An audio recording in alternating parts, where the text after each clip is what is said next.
Hello, Assalamualaikum warahmatullahi wabarakatuh. My name is Liliana Syafitri with student number 221304208.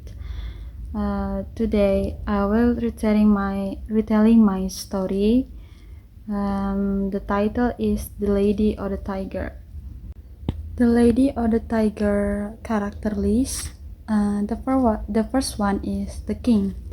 A king from long ago. The king is described as partially barbaric and partially civilized.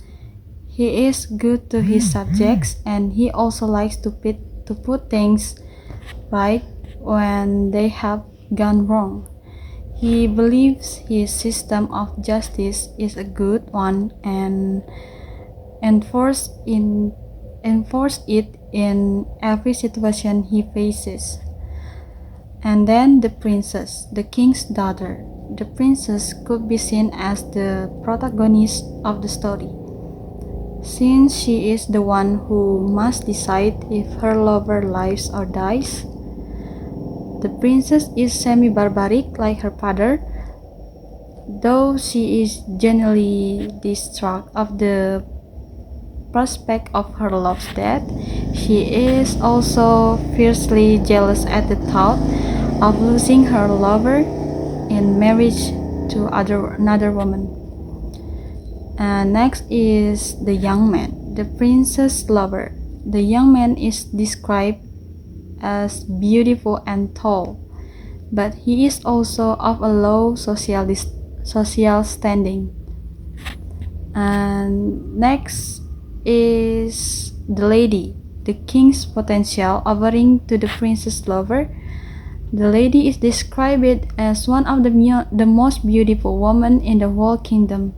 It is made clear that the young man would be satisfied and even quite happy to marry her.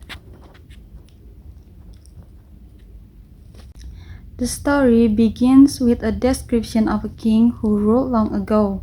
The king is somewhat barbaric in his rule, but he is also calm and genial to his subjects.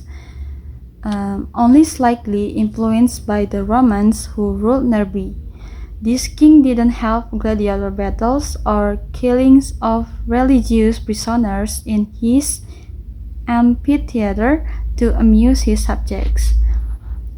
Instead, this king conducted the criminal trials there, and in a very distinctive way. These trials were very popular in his kingdom. The king's amphitheater contained two doors. Behind one door was a tiger, and behind the other was a lady. Whenever a man accused of committing a crime, he was sent into the amphitheater to choose one of the two doors. If he chose the door with the tiger behind it, he died a gruesome death at its claws and teeth, and was therefore deemed guilty of the crime. If he chose the door with the lady, he was deemed innocent and was married to the lady then and thereby awaiting priest. It didn't matter if the man was already married, since the king demanded his own form of reward be enacted regardless of the newly innocent man's circumstance.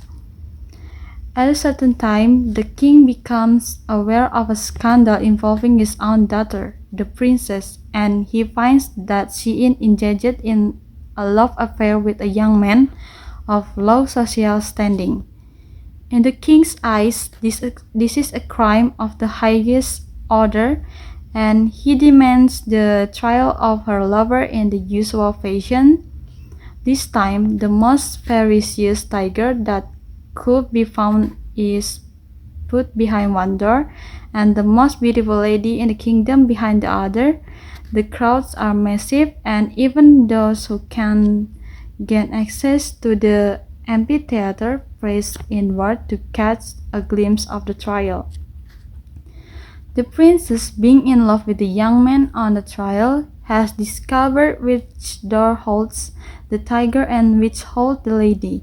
She also knows that the lady is one of from the king's court, and one of she has for her amours attention to the princess' lover.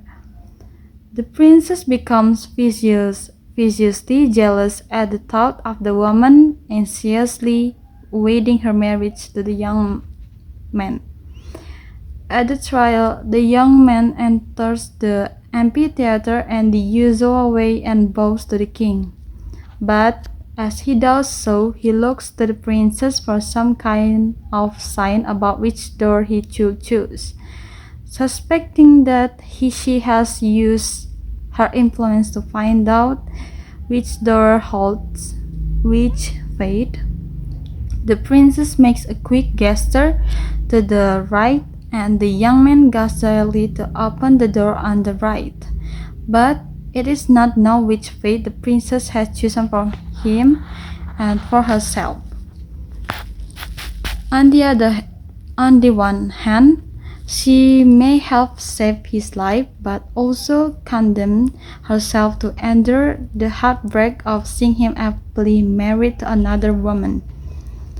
On the other hand, she may have chosen his brutal death, which they will both suffer through but will eventually enjoy a reunion in the afterlife. The story ends without revealing what was behind the door on the right. The question is left to the audience of the story. Did the princess choose life or death for her lover?